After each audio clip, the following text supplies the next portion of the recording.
Assalamualaikum warahmatullahi wabarakatuh. Alhamdulillahi rabbil alamin. Wassalatu wassalamu ala sayyidil mursalin wa khatamin nabiyyin Muhammadin wa alihi wa sahbihi ajma'in wa man tabi'ahum bi ihsanin wa da'a bida'watihim ila yaumiddin, amma ba'd.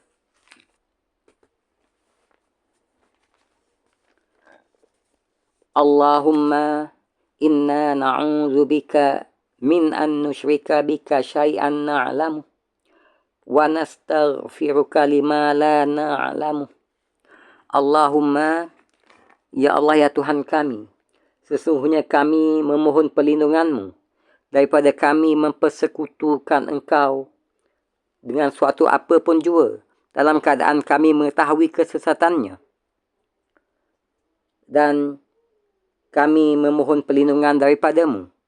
Kami memohon keampunan-Mu daripada kami mempersekutukan Engkau dalam keadaan kami tidak mengetahui hakikat kesesatannya. Amin, amin, amin ya Rabbal Alamin. Alhamdulillah, dengan izin dan limpah kurnia Allah Subhanahu wa Ta'ala, di pagi yang berbahagia ini dapat kita insya-Allah untuk meneruskan lagi sesi perkongsian audiobook bacaan kitab Perangi Syirik, Sucikan Akidah, Mantapkan Syahadah. Untuk sesi perkongsian audiobook yang ke-15 insya-Allah. Semoga perkongsian terdahulu juga perkongsian pada hari ini dan selanjutnya akan sangat-sangat membawa manfaat yang besar kepada usaha atas peningkatan dan penyempurnaan iman dan amal kita, untuk nantinya menjadi bekal untuk kita balik jumpa Allah dalam keadaan membawa hati yang sejahtera daripada apa jua bentuk kesyirikan dari segi akidah dan amalan. Semoga dengannya kita akan kembali kepada Allah dalam keadaan Allah meradai kita dan kita rada kepadanya. Perangi Syirik, Sucikan Akidah, Mantapkan Syahadah, Dr. Abdullah Yassin.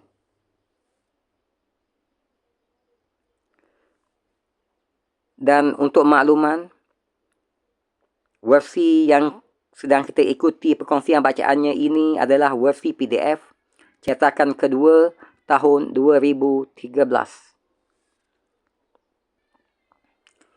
Sepintas lalu berhubung kait dengan isi kandungan kitab.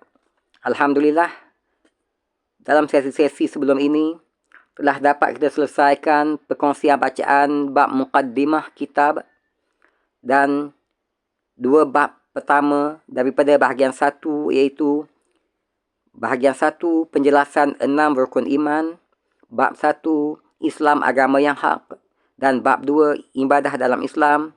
Dan sekarang ini kita masih lagi berada di bab yang ketiga, umat yang terbaik. Dan insya-Allah akan kita teruskan perkongsian kita untuk subtopik yang berada dalam bab 3 ini. Antaranya adalah Ahlus Sunnah wal Jamaah yang telah selesai kita kongsikan sebelum ini. Dan sekarang ini kita berada di subtopik yang kedua, itu wasatiyah Ahli Sunnah wal Jamaah. Semoga perkongsian ini bermanfaat untuk kita semua insya-Allah.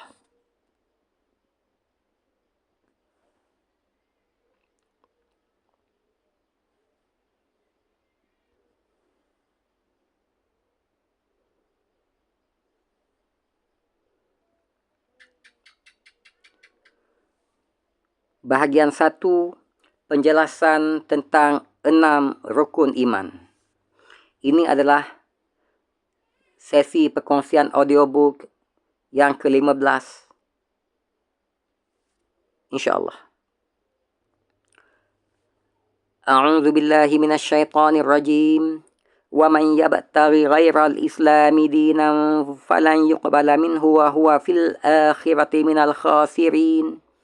Barang siapa mencari agama selain Islam, maka sekali-kali tidaklah akan diterima agama itu daripadanya, dan dia di akhirat tergolong di kalangan orang-orang yang rugi. Ali Imran ayat 85. Bismillahirrahmanirrahim.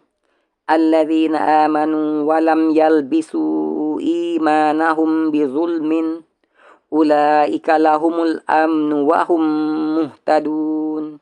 Sadaqallahul azim. Orang-orang yang beriman dan mereka itu tidak mencampur adukkan iman mereka dengan kezaliman, yakni kesyirikan, maka mereka itulah orang-orang yang mendapat keamanan, dan mereka itu adalah orang yang beroleh petunjuk. Suratul An'am ayat 82. Bab 1, Islam agama yang hak. Alhamdulillah telah kita kongsikan perkongsian bacaannya sebelum ini. Bab 2, ibadah dalam Islam, juga telah kita kongsikan perkongsian bacaannya sebelum ini. Alhamdulillah. Semoga bermanfaat. Bab 3, umat yang terbaik.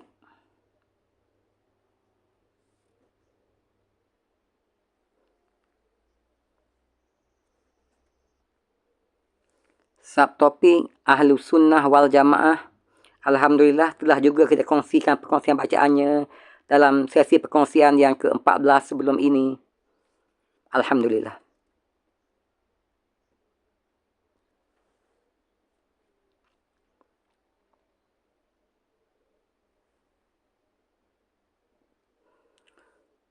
Dan insyaAllah di pagi yang berbahagia ini akan kita teruskan lagi dengan perkongsian bacaan bab 3, umat yang terbaik, bagi subtopik wasitiyah ahli sunnah wal jamaah. Wasitiyah ahlu sunnah wal jamaah. Wasitiyah diambil daripada perkataan wasat, yang bermaksud pertengahan, sederhana, adil, dan pilihan. Maka wasitiyah umat Muhammad mengandungi makna kerana hanya mereka lah umat yang berada di atas kebenaran ataupun al-haq. Kebenaran yang terdapat pada umat Muhammad sallallahu alaihi wasallam lebih menyeluruh dan sempurna jika dibandingkan dengan umat-umat yang lain. Lebih daripada itu, mereka yakni umat Muhammad sallallahu alaihi wasallam dijadikan kayu pengukur di antara para rasul dan umat-umat mereka. Ini sebagaimana firman Allah Subhanahu wa taala di dalam ayat litakunu syuhada'a 'alan nas, yakni agar kamu menjadi saksi atas perbuatan manusia.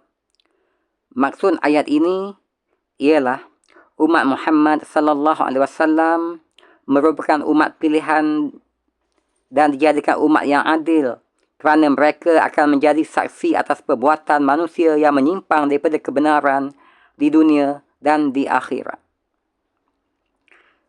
Sesiapa yang mengaku sebagai umat Muhammad sallallahu alaihi wasallam, maka sifat wasat, yakni pertengahan, adil dan pilihan, mestilah terselah pada sikap dan kepribadiannya. Demikian juga kebenaran atau al-haq perlulah sempurna pada dirinya. Tetapi kedua-dua ciri tersebut, yakni wasat, yakni pertengahan, dan al-haq, kebenaran, tidak mungkin akan tercapai tanpa berpegang teguh kepada Al-Quran serta sunnah Rasulullah sallallahu alaihi wasallam. Kedua-dua sumber tersebut mestilah dijadikan pedoman dalam segala urusan, sama ada perkara-perkara yang berkaitan usul akidah ataupun furu' hukum hakam amalan. Hakikat ini ditegaskan oleh Allah Subhanahu wa taala di dalam firman-Nya di dalam surah An-Nisa ayat 65. A'udzu billahi minasyaitonir rajim. Fala wa rabbika la yu'minuna hatta حتى يحكموك فيما شجر بينهم ثم لا يجدوا في أنفسهم حرجا مما قضيت ويسلموا تسليما. Maka demi Tuhanmu, mereka pada hakikatnya tidak beriman, sehinggalah mereka menjadikan kamu sebagai hakim dalam perkara yang mereka perselisihkan. Kemudian mereka tidak berasa keberatan dalam hati mereka terhadap keputusan yang kamu, yakni Rasulullah SAW, berikan, dan mereka menerima sepenuhnya. Wasitiyah yang dituntut.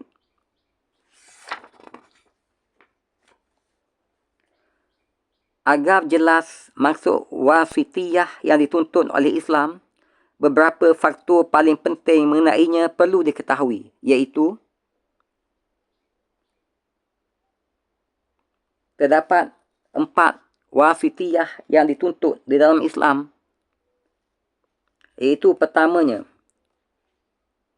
wasitiyah di dalam ayat-ayat sifat-sifat Allah Subhanahu Wa Taala, ataupun wasitiyah dalam bab sifat, yakni pertengahan adil dan pilihan di antara golongan ta'til al-jahmiyah dan golongan tamsil dan tashbih.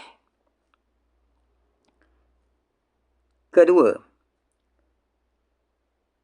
wasitiyah di dalam bab af'al Allah, yakni wasitiyah, yakni pertengahan di dalam af'al Allah di antara golongan Jabariyah dan golongan Qadariyah dan lain-lainnya. Ketiga, wasitiyah di dalam al-wa'd dengan al-wa'id di antara golongan Murji'ah dan golongan Qadariyah. Dan keempatnya, wasitiyah di dalam istilah agama dan iman di antara golongan Mu'tazilah dan Khawarij dan golongan Murji'ah.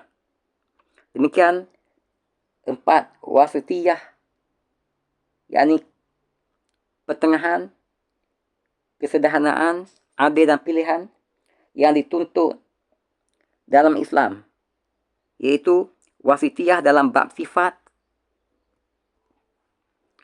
wasitiyah dalam bab af'al, wasitiyah dalam bab wa'ad dan wa'id, dan juga wasitiyah tentang istilah agama, istilah iman dan agama. Alhamdulillah, dengan izin dan limpah kurnia Allah Subhanahu Wa Taala, dapat kita di pagi yang berbahagia ini untuk sama-sama kita kongsikan perkongsian bacaan ataupun audiobook berhubung dengan bab wasitiyah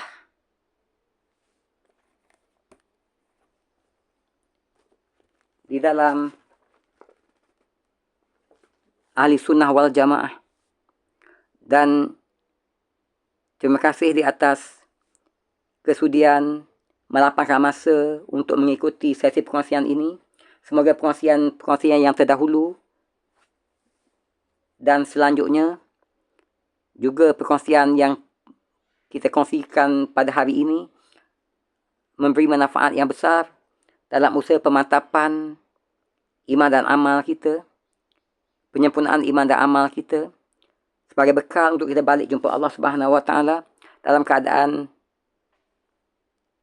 membawa hati yang sejahtera daripada apa jua bentuk kesyirikan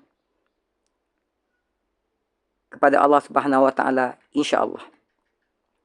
Dan di sesi seterusnya, insya-Allah, yakni sesi yang ke-16 nanti, insya-Allah, akan kita teruskan lagi dengan wasitiyah yang dituntut, iaitu bermula daripada wasitiyah dalam bab sifat Allah Subhanahu Wa Taala.